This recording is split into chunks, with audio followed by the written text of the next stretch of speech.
Fuel is the official podcast of the 434th Air Refueling Wing. Join us for airman connections, leadership insights, mentorship, and happenings mixed with some fun and humor. Please understand that the views expressed in this podcast are not necessarily the views of the U.S. Air Force nor the Air Force Reserve, and no endorsement of any person or business is ever intended.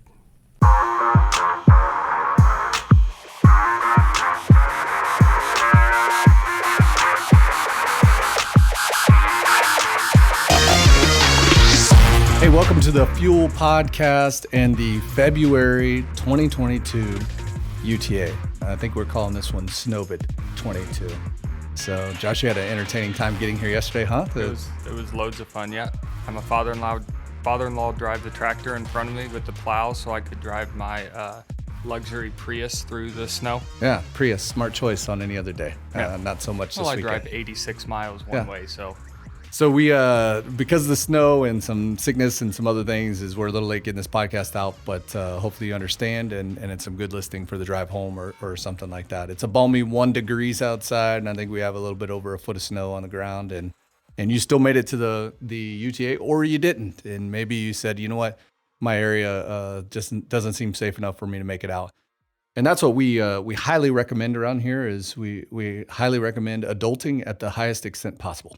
Whenever possible. So make those decisions, be smart. We appreciate you guys doing that when it comes to if you're sick or if the road conditions are not there. A lot of things happening. A couple chiefs retiring. We talked to Chief Scully last month. His retirement got pushed back due to COVID stuff. And so a couple of chief retirements this year, which you could see over 30 years on both of them of experience. I think over 75 or so years total experience that it's going to walk out the door. So we need you guys to be thinking about how we're going to fill those gaps in experience. And so today we talk with Colonel Wiltse, who's the MSG commander here, and we talk about how sometimes our career goes right, and sometimes it takes some turns that we're not expecting, and how to make it through those, and kind of the mindset to have to make it through those unexpected turns. So we hope that you have a great UTA, and we hope that you enjoy this conversation with Colonel Wiltse. So I'd like to welcome Colonel Wiltse. Thank you so much, ma'am, for taking time out of your busy schedule. I know we go to a lot of same meetings, so I know you're jam-packed, but thank you for being here. My pleasure. Looking forward to the conversation. Yeah. So how long have you been here at Grissom? Got here Labor Day weekend of 2019, about 3 days before the air show. First air show here in 17 years. So it was my welcome to Grissom air show. I appreciated that very much. Yeah. And, have loved every minute of it. Started here as the maintenance group commander, and then just through a chain of events, ended up as the mission support group commander, and love my job, love what I do. Yeah. So that's the difference. They bring you here and they throw an air show and it's nice weather. They bring me here and I got COVID and it snowed. So it was, some people win, some people don't. Yeah, you get what you deserve, I think. So, so before that though, you've been a group commander prior to this, correct? I have. Yep. So started my first squadron command was at Dover when we stood up the C-17 maintenance squadron at the reserve wing at Dover. So most of your time in maintenance? Were you a maintenance officer? Yep. Commissioned as a maintenance officer, went to Chanute Air Force Base in Rantoul, Illinois, long since closed for maintenance school back in fall of 1989. And was out to McCord for my first duty assignment in February of 1990. Spent the majority of my time in maintenance until 2008. And we'll get into more of the story of the transition here in a little bit, but at that time, the logistics readiness squadron commander position was open at Dover as an ART, and had been a TR prior to that. Took that ART job as a LRO, and then lived in that world for a while, mission support group, and then back to maintenance group, some staff time, which having both maintenance and mission support worked out to be a fantastic blend. And then here is maintenance, and then switched to mission support. So definitely been bounced around. Man, all over the place.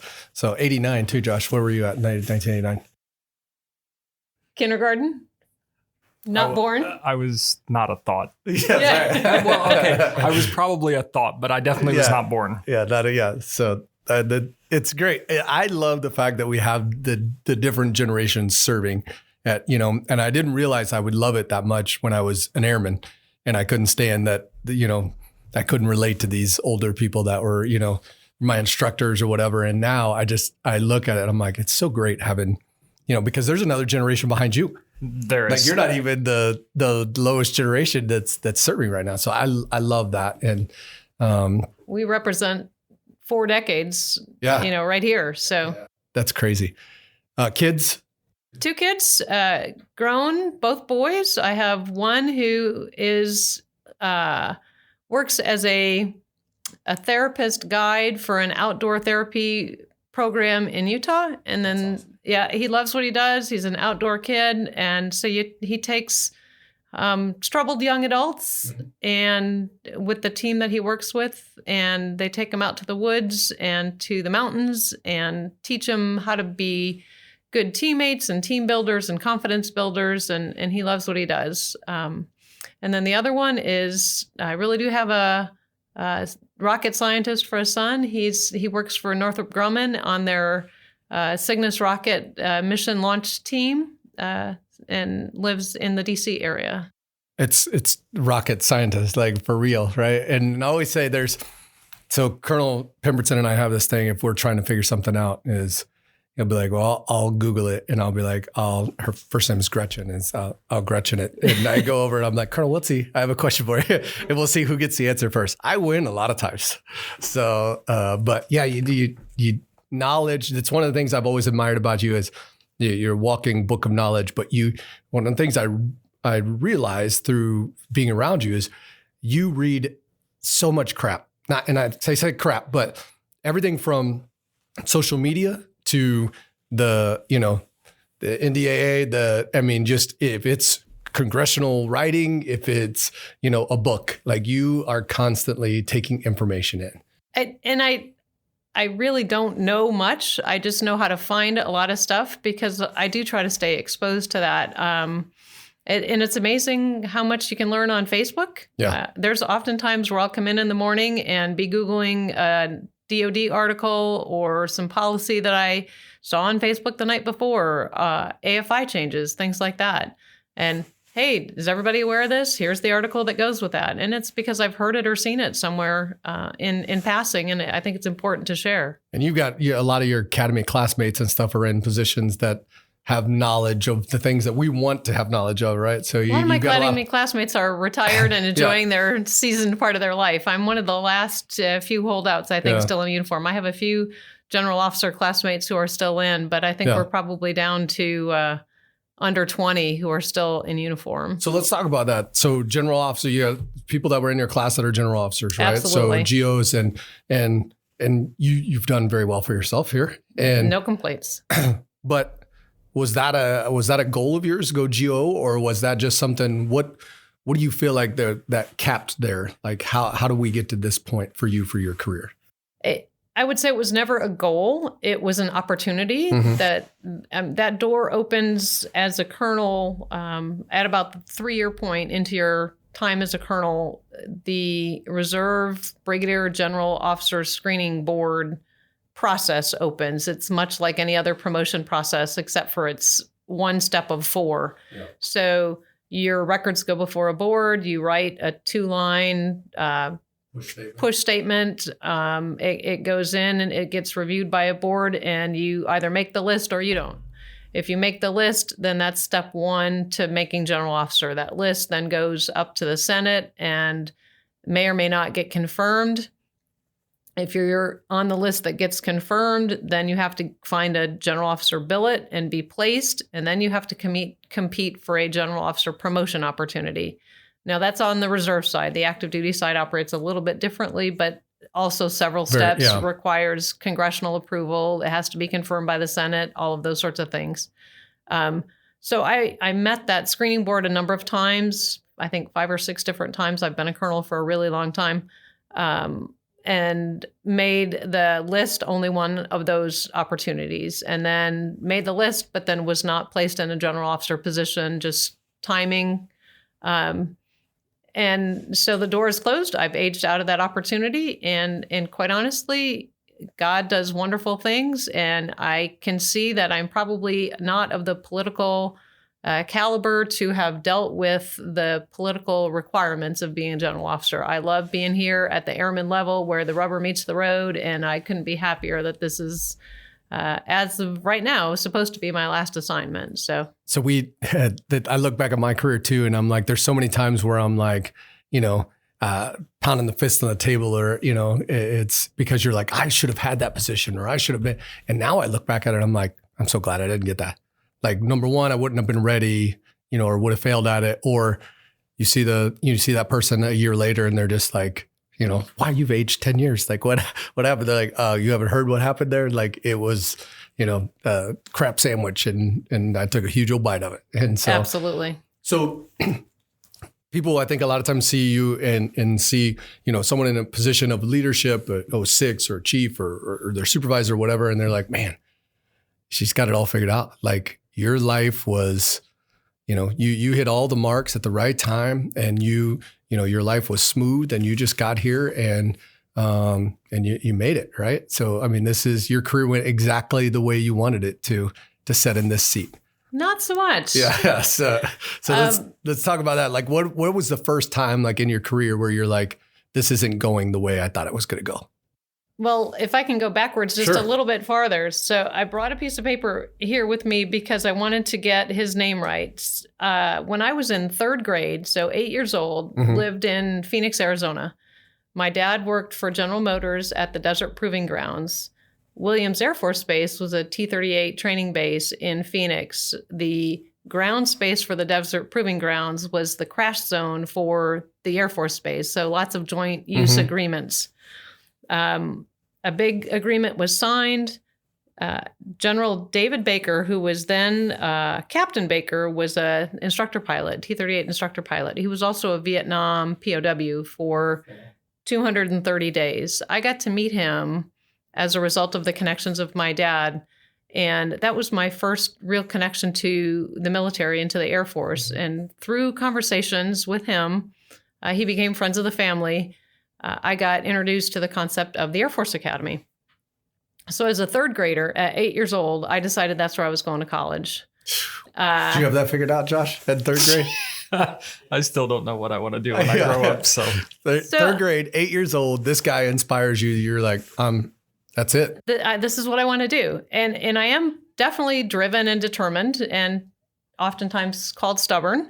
And that's okay. So we moved back to Michigan. Life goes on. I'm swimming, doing well there. One of my swimming teammates in high school decides she's going to West Point. She's a year ahead of me. She goes through the application process. I watch that happen. I watch her get accepted. I'm like, I could do this too. So I haven't forgotten my experience as a third grader. I apply to all the academies. I get turned down by the Navy because I can't see, but for whatever reason, the Air Force decided that was okay. And then also accepted at West Point. So I choose the Air Force Academy, make that my goal, commission, do maintenance, sounds like a great career path, and having a blast. And then decide I want to get married, have kids, decide I don't like my children being the first ones into daycare and the last ones out of daycare. So we as a family need to make some decisions, get off active duty, become a traditional reservist the very next day. So let's talk about that. Like, because you seem very driven and very career driven, and not, I shouldn't say career driven. You just seem very driven. We've been able to work with each other a little bit outside of here, and it doesn't matter if you're building your bathroom or remodeling your bathroom or whatever. You've researched it. You're ready. You're driving. You're going, right? And so now here's a time where you're like, wait a second. I've got to put this. Was that a hard transition? Like putting that on the back burner and saying, okay, I may get passed by some of my peers here, but this is what I want to do. I couldn't give it up. I mean, it's part of who I am. It's in my fabric to be a military member. I like the structure. I like the order. I like that mindset of, I think most of us are type A personalities, but I also, being a good mom was super important to me. So the reserve balance was actually perfect, and it worked out great while my kids were young.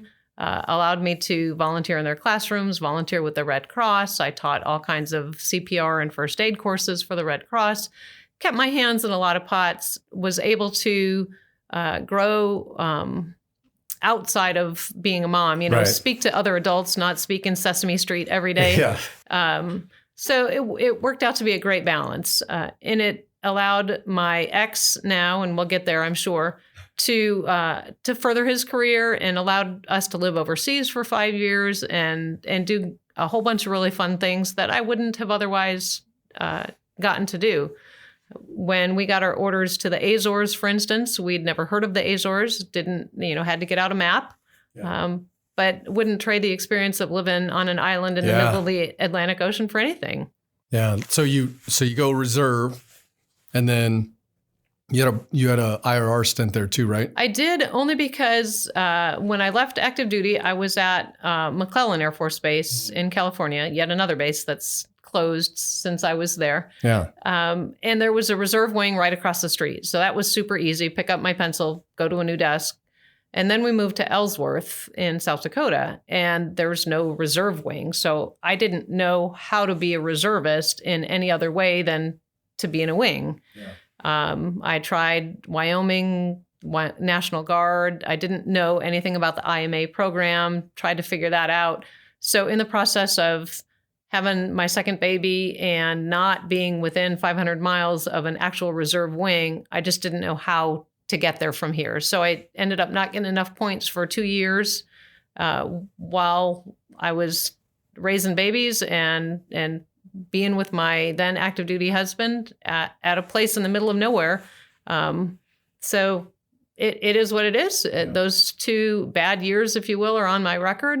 And I did do some recruiting for the Air Force Academy and ROTC, and worked with congressional staffers to do those Senate and congressional interviews for Academy cadets. And so I kept my fingers in the pot, but I just didn't know about how to count the points in the right way to make sure I had good years. Yeah. So that was the same with me. I went in the IRR. I had a turn of events where I was married, and we had 2 kids that we had just adopted, and my wife died in a car accident. And so I was a police officer, single dad, had a private business, and I was it got to a point where I was like, I am dreading driving out here for the UTAs. And I always said that if I dread going there, that I would stop. And so luckily for me, I had a chief that said, actually General Bradley, who was in the Air Force Reserve chief at the time, he called me and said, hey, I don't know if you know who I am. I'm like, I sure do. Yes, sir. Just so happens I do. And he's like, I heard you're getting out. And I said, yes, sir, I apologize, but I just can't handle it. I can't handle everything. And he said, I get it, but I'm going to ask you to re-enlist and go in the IRR. And I'm like, I don't know what you're talking about. Mm-hmm. Like, I didn't know what the IRR was. I didn't know. And he said, he called me son. He said, son, I'm just going to ask you to trust me and go in the IRR. And I said, I appreciate it, but I don't know. I don't think I can. And he's like, okay. He goes, well, now it's no longer a suggestion. I'm telling you, he goes, the reserve is going to need you at some point, and you're probably going to need the reserve. So I said, I'm asking you going in. So I didn't know anything about the IRR either. So I have 3 bad years on my record, that are in there, where 1 year even it's, I had like 38 or 40 points. And then on the other end, the year coming out, I have like 30 points or something. And I'm like, why didn't somebody tell me like to get these points? And so, that was probably, for you, probably the first time your career vectors off of, maybe where you wanted to go or what you want to do. And so you're in the IRR, you're in Ellsworth, you're married, 2 kids, then what? So off to Maxwell. My ex got selected to go to ACSC in residence. So the 908, the 130 wing is right there. So I walked down the street. Hi, I'm here for a year. Can you use a new maintenance officer? Yeah, we're prepping for an ORI. Come on in. We'd love to have a new person on the team. New eyes will be great. So my older son at that point was in the pre-K school, DOD school on base.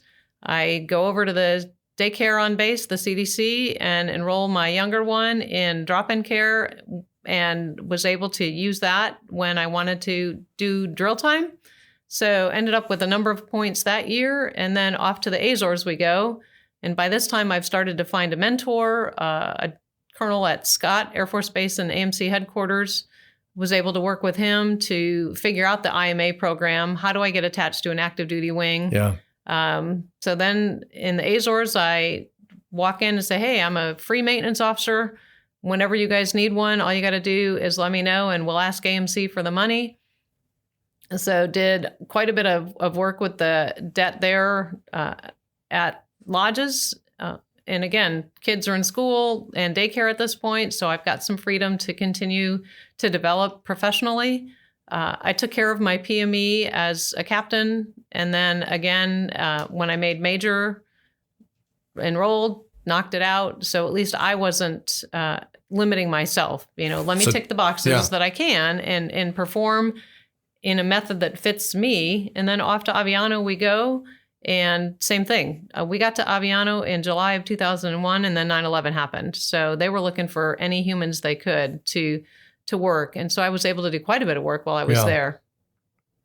That's it's interesting is it, your story may be similar to other people's, but they never really match, right? So you look at you and I love working with you because I think we're opposites, right? Is we don't. We have different thought processes. You always give me a hard time whenever it's time for me to speak at anything, and you're like, hey, keep it short. But you usually end up speaking longer than I do. But it's the reason why is because that is the shortest. You said the shortest thing that's in your brain. I say everything that's in my brain, and it doesn't last that long, right? But it's the two things, right? You do PME ahead of time because you're like, hey, I'm not due for PME. I'm not due for PME for a while, but right now is a good time for me to do this. Knock it out. I look back at my life and I'm like, I was an idiot. Like I did PME when I'm like, yeah, I'm almost promotion eligible. Oh, I am promotion eligible now. I've been promotion eligible for a while. Maybe I'll do PME now, right? And so it's kind of that thinking. If we can give airmen something, that whole, hey, you don't know what's next. You don't know how fast things are going to come. You don't know what's coming, and you being prepared for those moments allows you to hit those things, in a manner where they're right in front of you, and now you can do them. Whereas someone like me, there was times where was not ready, and so there was times where I'm like, hey, I applied for this job, and they're like, great, but you don't meet all the qualifications because you didn't do these things. And so I love these stories because I want our airmen to see is be ready. You never know the life. I'm sure when you were starting out at the academy and stuff, you're probably like, I'm gonna do 20 years and then I'll get out.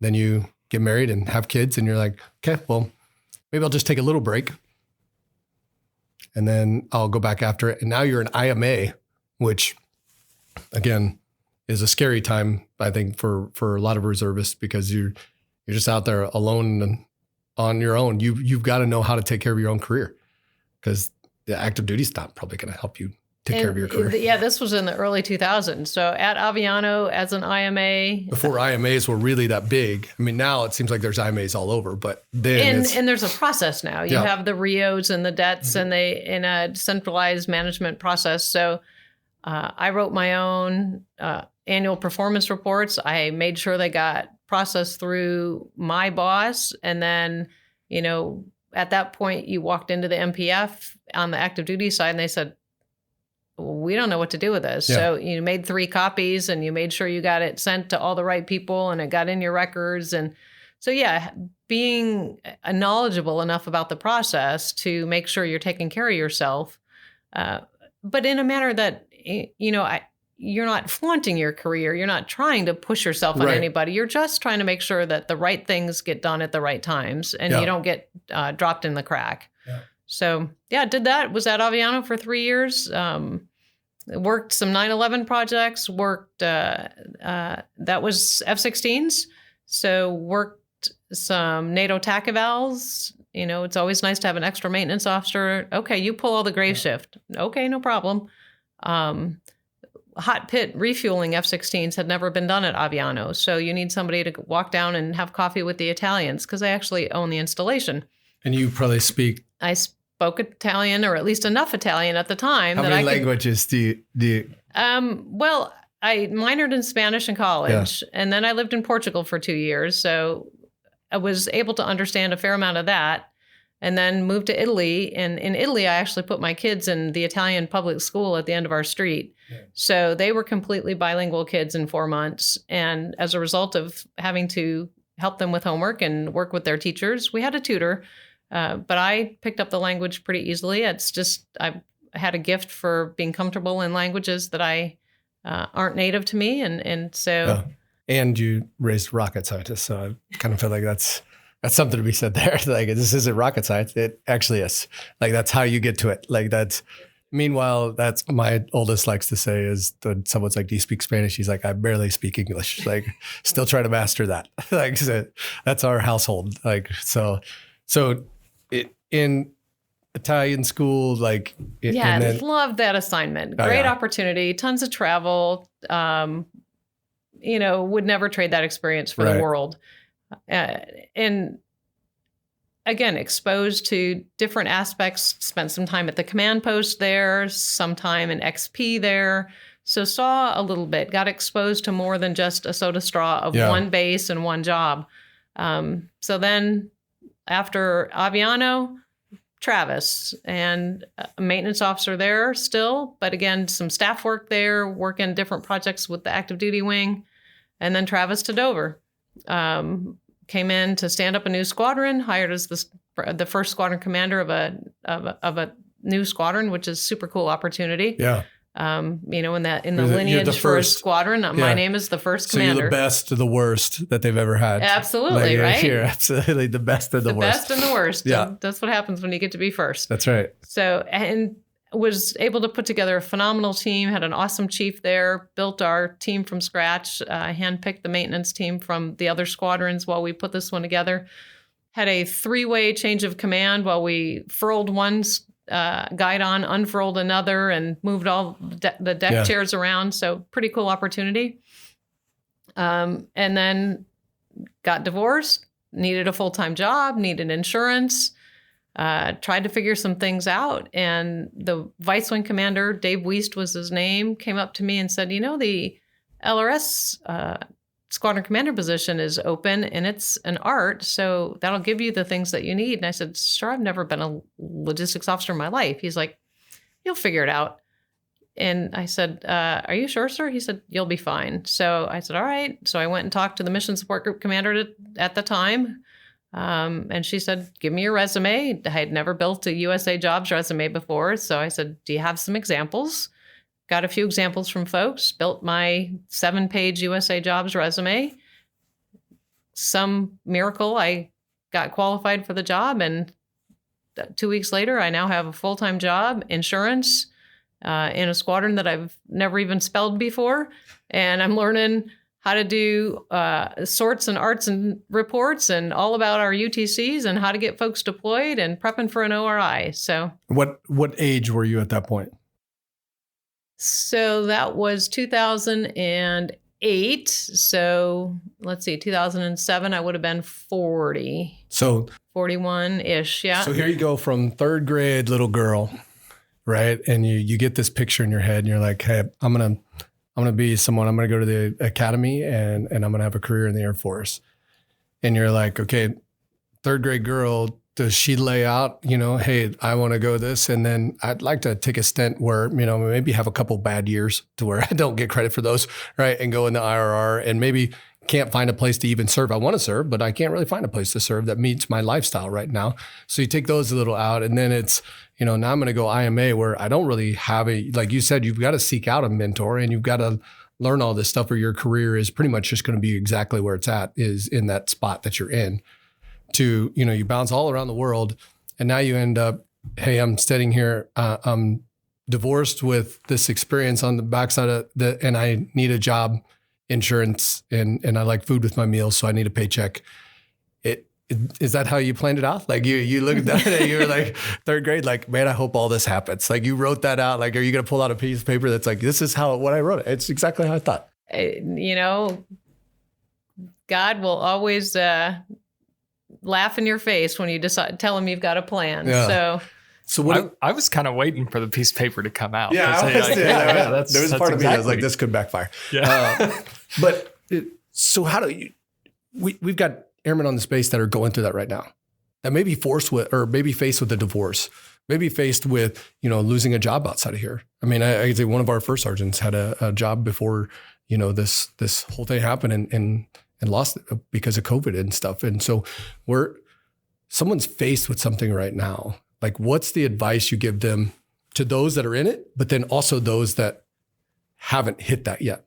Because I say yet because I think it's coming. Life doesn't care. It's just a matter of time. Everybody's going to have their challenge. And two things. One, faith. Yeah. I've had faith my whole life. I've had a strong faith family. I've had great people in my catcher's mitt who helped me through the difficult times. And I've also my family, my immediate family, mom, dad, brother have always been there for me as well. So having that faith is super helpful when you're not quite sure if you're going to put shoes on your kids or food on the table. And there were some moments like that. So, say, well, you're a colonel, you're a GS-14. How could you ever have gone through that? Oh, trust me, there's moments.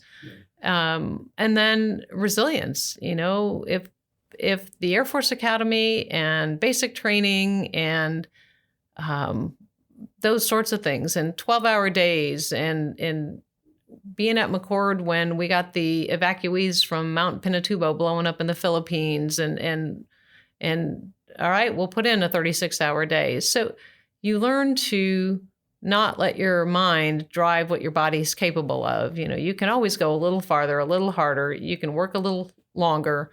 So I think having that foundation makes those tough spots easier to get through. Yeah. And then sometimes just taking life an hour at a time. Yeah. Okay, if I look too far ahead, it doesn't look good. So let's just look 1 hour, 1 day, 1 week at a time and know that with hard work, determination, faith, family, and friends, there's light at the end of this tunnel. Yeah, there's a reason why we got the 4 pillars, right? And faith is Absolutely. one of them. And it's amazing that kind of comes back to those. And there's a lot of things that you're like, yeah, this is kind of cheesy Air Force stuff, but that one seems to work, right? And just I think sometimes that if our future, we look at our future and we're so certain about it, and really there's no certainty. Mm-mm. Right? There's no certainty to it. There's no way we can predict. I mean, this last week we got the word that the KC-46 is going to March. Right? We put our best foot forward. And I think there was people that were gearing towards, that 46. Well, then when that doesn't happen, everybody wants to speculate the future. And the fact is we can prepare for the future, but we don't know what that's going to bring. Is you can have an educated guess, but you're not sitting there, in lodges going in the Azores. I don't know, maybe you were, but I wouldn't think you were sitting there going like, in probably about 8 years, I'm going to be divorced. So I probably need to start getting my stuff together. Absolutely not. Yeah.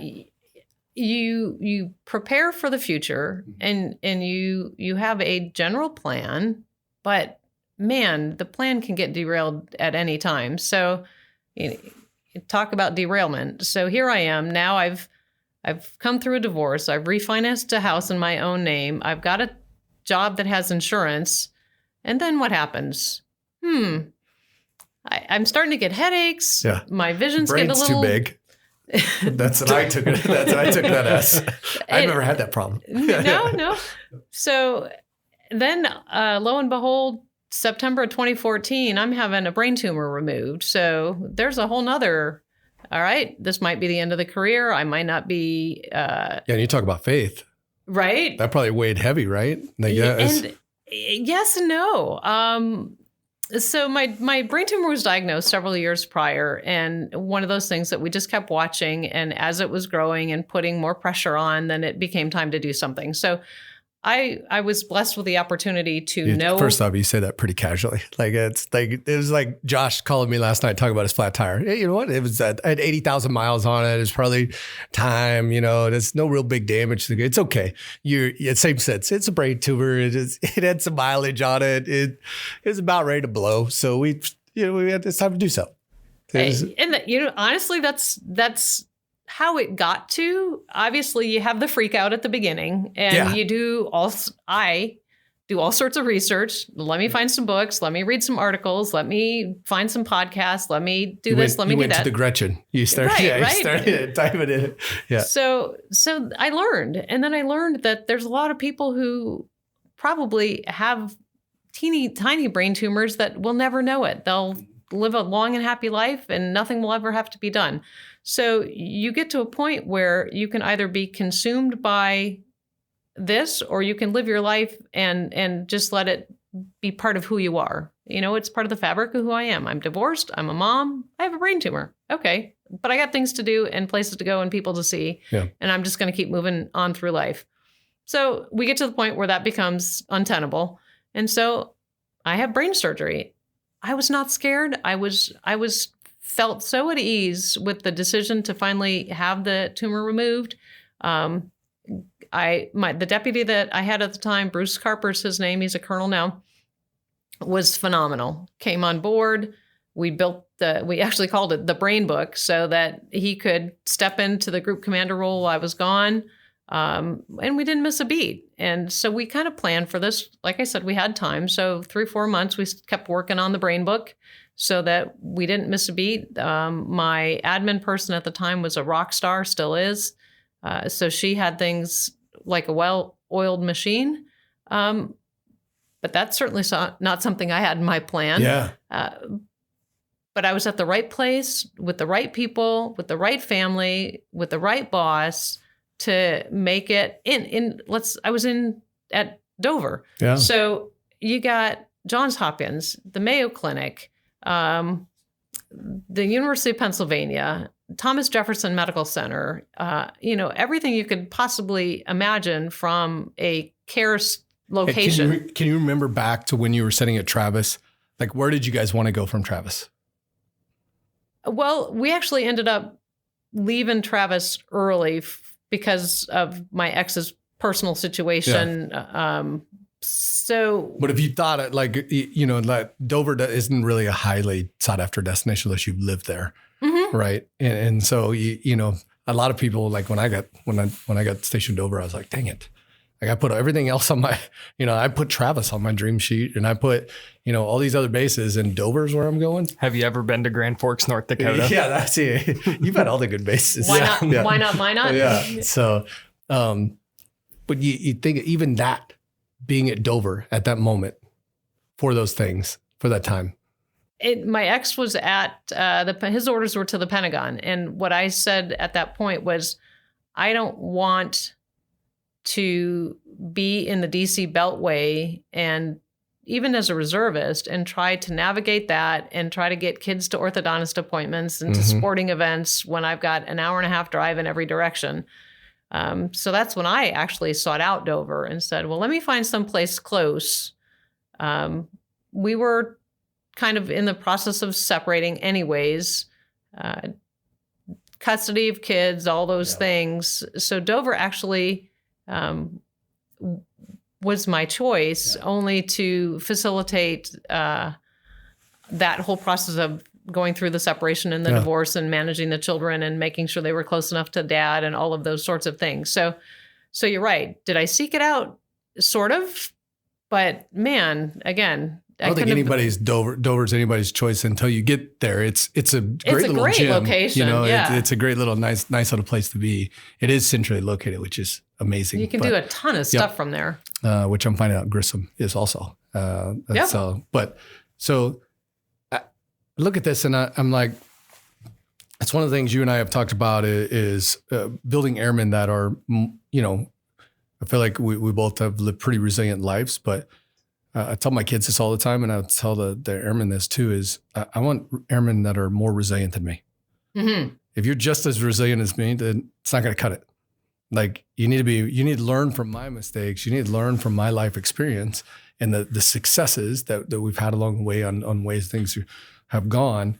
And I want you to be more resilient than me. And so, again, you lead the MSG and you teach the flight leadership course and the flight chief course. How do you build that? How do you build another Colonel Wiltse? And I think you're like me. You're like, don't build another Colonel Wiltse. Like, not that I'm saying that. Me, right? I'm saying like, don't build another Chief Parks. Right? But it's how do you build someone that you're like, okay, this is a better version of me. God, all I can do is be my authentic self. Yeah. Talk about my story. I've not ever tried to hide the ups and downs of the things I've gone through. I have a passion for teaching. As I mentioned, I taught a whole bunch of Red Cross courses in my TR time, looking for work. Did some substitute teaching at the junior high and high school level. And then the opportunity to teach the flight chief course. Those are things that have always interested me. Yeah. So if I can share, then I guess I feel like I've done my job. If I can learn and then share, then I've done all I can to prepare to build people better, up and prepare folks for what comes ahead. There's a great program out there, Storytellers. I don't know if you've been a part of that, but it's really just what we do here on this podcast, and it's where you get together with people that have been through stuff, and they tell their story. And it's amazing the resilience that it builds in someone else, because someone's going to hear this and they're going to be sitting there and be like, I'm going through divorce. And, I'm wondering whether I'm going to make the bills or put food on the table or whatever, or someone's going to be out there and be like, I have headaches, maybe I have a break to her. No, but it's someone is going through something right now that they're looking for that resilience piece. Like, I don't think I can make it right now. I don't think, and I think what you said earlier, something I found out and something I think you found out early too is, man, we're capable of way more than what we think we are. Mm-hmm. And if we just look at the situation as a whole, like if we try to guess every option that's out there, and it's going to be overwhelming. But if I can make it through today, I have one day at a time. Then I'll work on tomorrow. Yep. And it's what can I do today to prepare myself for what tomorrow may hold.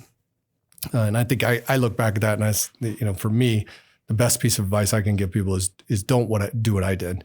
Chief Scully talked about on the last podcast is prepare now for what you think you're going to want to do later, but prepare now even for, like you talked about third grade, you got this career path in front of you, but you still have to prepare for, this over here and this over here. And what if this happens? And what if this happens? Because if you didn't do all that stuff, now it comes down to you're a divorced individual.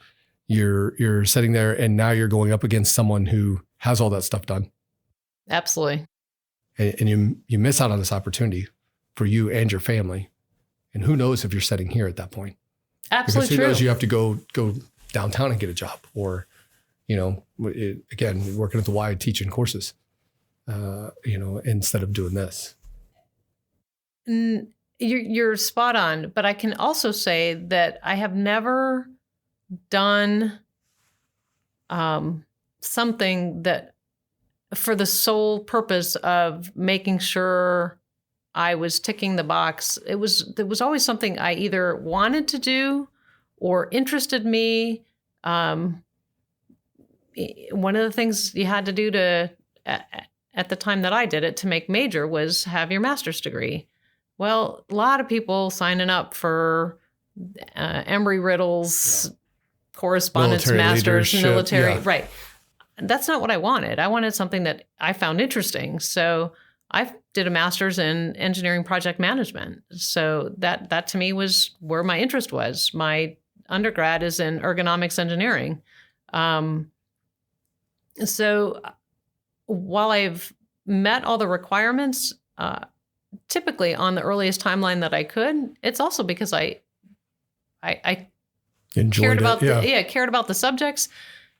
ACSC, I could say, was probably the one that was just ticking the box because that was just painful. Yeah.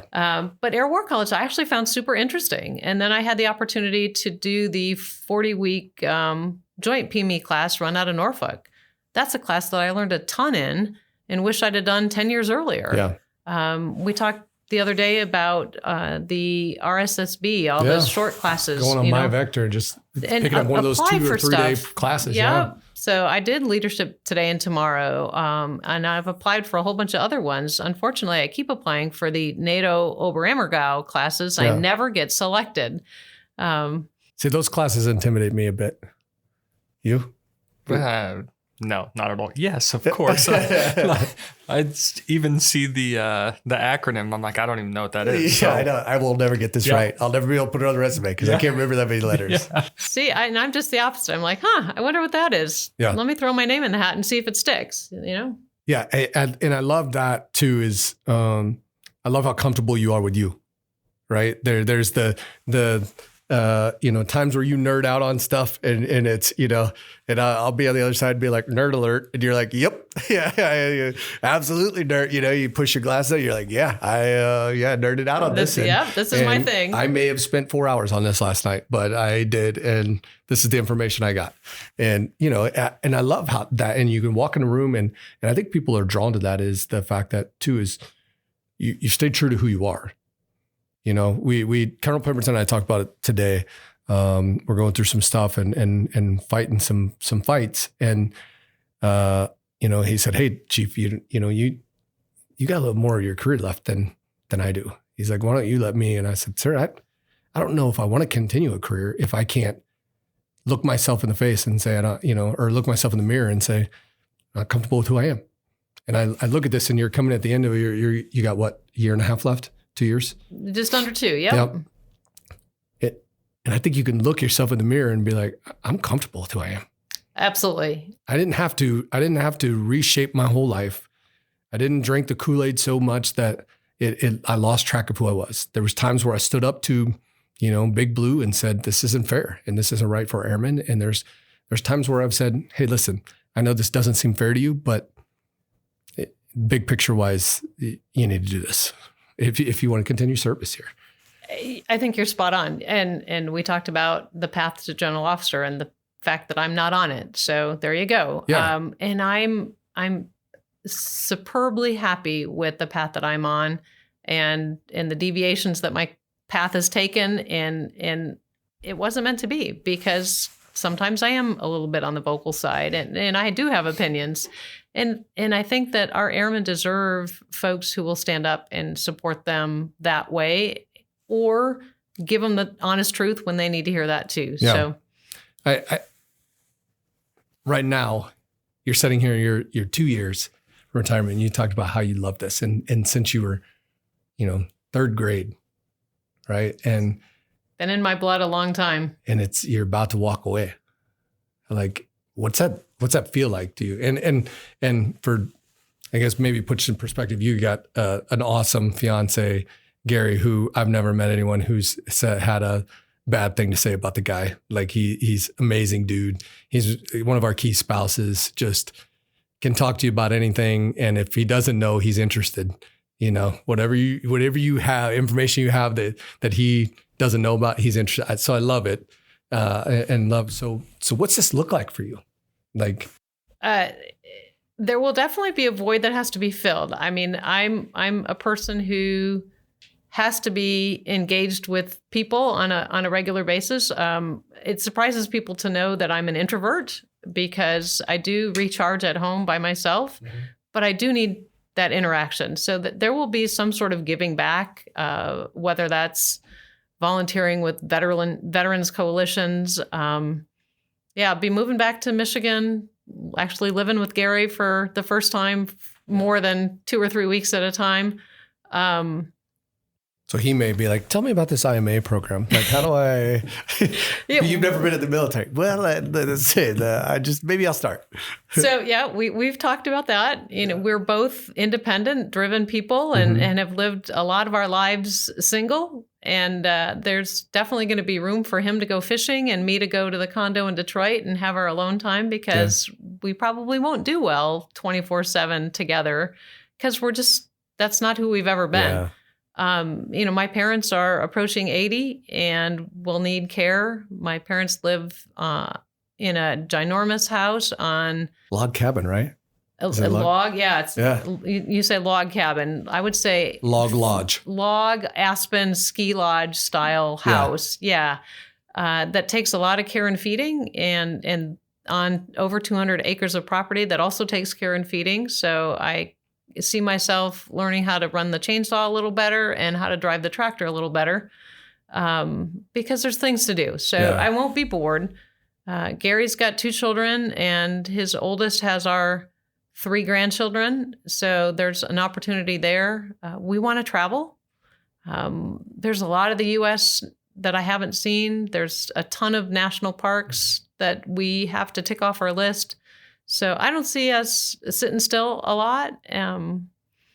The property that my parents own, the house that they have, the other thing that we would like to do is to potentially do some hunting and fishing with veterans. Some of that PTSD healing is to volunteer to donate time and energy toward those events. I see us doing some things like that too. So that's awesome. It's exciting. It's definitely something exciting. To look forward to, and definitely not sitting there of, retirement. You're going to sit around and read a book a day or, stuff like that. I'm sure you probably still will. But what about looking back at your career and you're like, okay, I wish I would have known this. Is there anything like that, like any piece that you're like, man, if I would have caught this a little sooner, if I'd known this a little sooner, that probably would have helped me out a lot. I guess the only thing that I could say about that is that things that seem important at the time when you have hindsight aren't so important. In the things that are important, the military does so well. When it's time to launch aircraft for Desert Storm, or it's time to rally after 9/11, or it's time to respond to Katrina, or whatever that is, or our medical response to COVID, our ability to rally volunteers, we do that so well. But I think we sometimes make the simple things far more complex than they need to be. Sergeant Palo will kill me, but something is like records management, with the rules and the file management, and we spend a lot of time making things more difficult than they need to be. And I think as a young leader, you can get wrapped up in those details and not focus as much on the bigger picture. And if I could probably redo anything, it would be to just learn earlier how to step back and have a broader view. And I think that's just something we all develop over time and maturity that you don't necessarily see. You see life through your own soda straw when you're a lieutenant. I will say that, I was blessed on the flight line at McChord as a brand new second lieutenant to have some master sergeants and some chiefs grab me by the shirt collar and say, "Come on, LT, we got some things to teach you," and learned a lot. Tech Sergeant Ed Bagley was a hydraulic troop on 141s, and he took me up the inside of the 141 T-tail to look at pitch trim actuators when I was a lieutenant on grave shift. Those are moments that helped shape me very early on, and I'm super thankful I got those opportunities. I think back sometimes and just what you were saying is there was things that I thought were so important that the Air Force had to have me, and I missed certain events in my kid's life or my family's life, and I look back at that and I'm like, I can't remember why I missed it. Like, I can't remember the event that I missed my kid's birthday for, but I remember that birthday. I remember missing that birthday. And so I think sometimes we get so caught up in this, and we've talked about it, is we get, especially when you get in these leadership roles, as you're like, you know, I don't want to get behind, you know, or they need me to be here. And it's the fact of the matter is we need you to be healthy, you know, and we need you to spend time with your family and value those things. Josh, you got anything? Any questions for Colonel Wiltse? I don't know that I do. Yeah. You didn't know she had a rocket scientist as a son, I did did not. you? Yeah. I did not. We're learning things here. Did anyone go to Purdue? No, Purdue. Well, my they're rocket scientist. What are my you talking rocket about? scientist is a University of Purdue. Michigan graduate. So we follow Big Blue at our house. Ooh, Yeah. Well, at least you had a good football season. Yeah, went to the playoffs. So Football, hockey, great hockey team Yeah. right now. Basketball's coming around. It's not bad. Yeah, I got a couple good little rookies on their team. So one of the last things that we do here is we talk about what we're loving. But before we do that, I just want to say thanks. It's been a lot of fun getting to know you. It's been a lot of fun working with you. I love having conversations and bouncing. I know that I can bring a perspective, and as soon as I do, your perspective is going to be different. And sometimes they match up, and sometimes they don't. And I love that. You and me so, both. I yeah. think that's how we become a good team, is to have conversations, meaningful, deep conversations, and try to look at things from all different angles.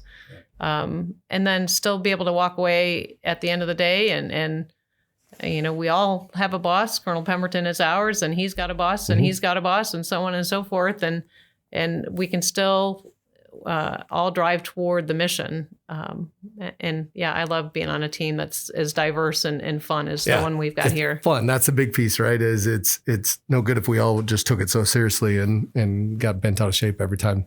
You know, you said one of my ideas were dumb, but I'm a 1 in 50 guy. I said that from the very beginning. Is 1 out of every 50 ideas I have is a And good we one. love that one when you get it right. 49. Sometimes they're back-to-back 49s. You have to deal with that. And then I'll get the 50. So it's fine.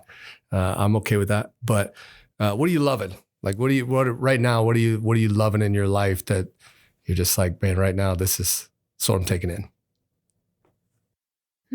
What am I loving? Well, I just ordered my kitchen cupboards. My little house in Peru was a foreclosure for a number of years, and then lived in for a couple of years. And we bought it with the intentions of flipping it and selling it. So kind of getting excited to start the demo on the kitchen. That'll be the spring project, and put new cupboards in, and that'll be kind of the last hurrah for the little house. And then I'll have it for about a year, where all I got to do is enjoy it. Is live in it, yeah. Is live in it, yep. So I think that's kind of my focus right now, is, you know, getting excited about starting to rip down some old project cupboards. Management. You know, like the whole, you know, that's right up your alley. I like thrive in project management. So, you know, starting the spreadsheets and working through the what haves. And I need to do that. Yeah. Then my kitchen wouldn't sit unfinished for like 3 years. Yeah. Right. You're just missing one cabinet. Still trying to visualize it. That's what I like to say. Just still trying to visualize it. So what are you loving, Josh? Oh, so if Michigan's the school, you're going to like this. You lost in the Super Bowl to them, so you're not going to. You got a chance this year because he won't be there. But have either of you watched the Man in the Arena? Yeah, Tom Brady. Some of it, yeah. I have not. I am loving that show right now, and it's not even just because of the football aspect. There is a lot of like Tom Brady's outlook on leadership and leadership skills. That is, like, I'm watching this for football, and 30 seconds in, I'm like, holy smokes, this guy has gone through enough, learned enough from other people to be an incredible leader. And some of the stuff he says really related to some of the stuff we were talking about today. He's talking about, you know, you get to the fourth quarter of a game and you're down 10 points. And what are you going to do? Are you going to look back at the first quarter and be like, oh man, I wish we would have, or we should have, or the refs didn't, and he's just like, no, how are we going to make this better as a team? And so if you haven't watched all of it, just so you know, it's episode 7 first 3 minutes of it. You don't really have to watch the rest because no one really likes to watch the Patriots win Super Bowls or rewatch them. But a lot of those episodes are just a lot of, I feel like there's a lot of value and some leadership skills and some of the stuff that he talks about if you're able to apply that. Yeah, I love all those things that you can apply to life, the lessons that you can learn that, and you start looking at it and you're like, well, it's not much different than what we do. He had to take the same approach we have to take, to get where he's at, to be successful where he's at. It helps with a lot of extra money though. He makes money. Yeah, he makes more money than we did, for sure. We've had a lot of virtual UTAs as a result of COVID, and those kinds of things, podcasts, TED Talks. I love some TED Talks. Are excellent opportunities for us to build resilient airmen and expose them to things that they might not be looking for. So if we can, put tools in that toolbox for supervisors to say, okay, let's watch this 10-minute clip of this particular show, and then let's talk about how we can apply that to ourselves. Those are awesome opportunities. I always say anytime I get an opportunity to speak at the beginning of a course, I usually say the same thing, and that is you get out of it what you put into it. And I think it's the same way with life and your career and, all those things is if you're willing to put, a lot into it, you're going to get a lot out. If you're willing to overcome those things, if you're willing to overcome the deficits and, the fourth quarter comebacks there's a lot you get out of it. And it's so. I was just hoping you weren't going to bring up the fourth quarter comeback from. Yeah, 13 seconds with Patrick Mahomes. I don't know if you've seen that, but the guy. I did. I saw it. So, I've got it on my phone. I'm getting a shirt made. So, well, that's all right. And I hopefully still have by the time this podcast airs, they'll be playing in the Super Bowl. So, or they'll be scheduled to play in the Super Bowl. So, for me right now, I am loving where we're at in life. It is an unconventional path that got us here to Grissom. But seeing the growth in my family and the growth in me and meeting people and I got an 18-year-old boy that's getting ready to graduate high school. And so, he had his whole same thing, had his whole career planned out in front of him. And then, now he's looking at the railroad and they're, after him to be a conductor now. And so he's for the first time, he's like making adult decisions. Like, I'm like, hey, here's a job where you can make, quite a bit of money and have great benefits, or you can go to school and then have the potential to make money. But you got to decide that. Like, mom and dad aren't gonna. And so he's, wringing his hands at home. Like, these decisions are hard. I'm like, good news is they continue for the rest of your life. Like, even my little guy, he's in 7th grade and into wrestling, and we're hitting the state tournament this weekend, and he's wringing his hands because he's like, I don't know how I'm going to compete. And I'm like, man, but it's that competition. It's the being able to compete and that really drives it. So I'm loving that, and just gave blood and got to eat lunch with my wife. So just loving where we're at right now. I think we're in the right spot, and that's when you move around a bunch, and sometimes that's a hard thing to see is, am I in the right spot? But if I can say one thing about loving where we're at and loving having you on the team is, I mentioned that I'm an introvert at heart and I rejuvenate kind of having alone time. You can walk into the supermarket, the shoe store, whatever, and you walk out with 3 new friends everywhere you go. I tend to walk in, do my thing, and leave and talk to as few people as possible. When I am in a space, I guess, where I'm comfortable or where here at work, I'll talk to everybody. And I really do enjoy talking to people. But in those kind of environments, I guess my goal is part of that rejuvenation for me as an introvert, just to get in, do my thing, get out. And you're one of those people, I think, that thrives on that connection with people and that extroverted nature of in line anywhere, and you have 5 new friends. Yeah, I reach a point. Leah hates it. I think she's getting better. Like, she now accepts it and everything, but we used to almost drive 2 separate cars to church and stuff, because if there was anybody new, they were like, Dad's gone for a while. Like, how long are we going to be here? When Brady started driving, it was a lot of times Leah was like, I'll just drive home with them. Like, I'll see you later. So, but, and there comes a point where I'm like, I'm in the same boat. I need to recharge and I don't have the energy to, but I have found that, and I say this a lot on this podcast, is helping other people. There's nothing else like it. And I don't know how to help them if I don't know them. And it's just, I drove from here last night down to a buddy of mine that was hurting and just showed up at his house and said, come on, man, we're going to go get some coffee. And his wife's like, what made you just show up? Because he needs this. And I'm like, I just heard it in his voice and we're here. And I tell you, it's those moments are just so rewarding, and being here is so rewarding, and being able to do those things. So I love it. So thank you so much for sharing your wisdom with us. Always fun to have you around and have conversations with you. And thank you on behalf of the Airmen of Grissom for all that you brought here, for the leadership courses, for the leadership, for the diversity that you brought here, for the experiences that you brought. And I tell you, I think it's usually a race when someone's going through something, is who's going to get there first. And I love that you're one of the first ones in line to get there to help someone out. And so I appreciate that. I value that in a teammate, in someone that I look up to as a leader. So thank you. Thank you for the opportunity. A great conversation, and working in a team that is as tight and as family oriented as the team here at Grissom is, it certainly makes it easy to help each other out, and glad to be part of who we are. All right, that was a fun conversation. Always a good time sitting down with Colonel Wiltse. I appreciate her so much. We talked about it briefly in there, but the news came out that March was the preferred base for the KC-46 in this round. And so even though Grissom was not named as the top choice, we were named in one of the top 3 choices there.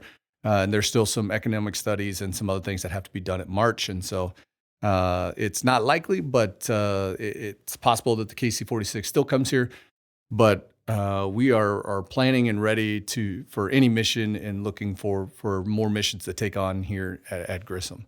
And so as we had this conversation, and as we go throughout our careers, it is great to plan for a path forward.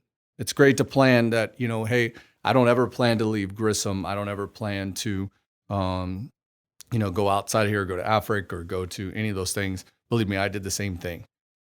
But what we'd like to get better at is a mindset that says, even though that this is my plan, how do I plan for alternates? How do I plan for those unexpected things in life, whether it be a divorce or maybe a new marriage, or kids that move to a different area? How do I plan for those things, and how do I set myself up? And I think the easy way is that this is kind of the DT board season for officers and enlisted, is start looking into how do you meet your career field's development board. How do you do that? How do you get out there to where someone else can look at your records and say, hey, here's what could be happening? And then also, just, it's a good rule of thumb to have that in your own life, is never be too invested in just one single plan. Always be able to adapt and overcome. And we talk about that, be ready to put your mask on first, and then start helping those around you. And so we appreciate you guys. We're always here to help. Hopefully this podcast helped you a little bit through things, and be respectful to each other. And we can't wait to see you out there.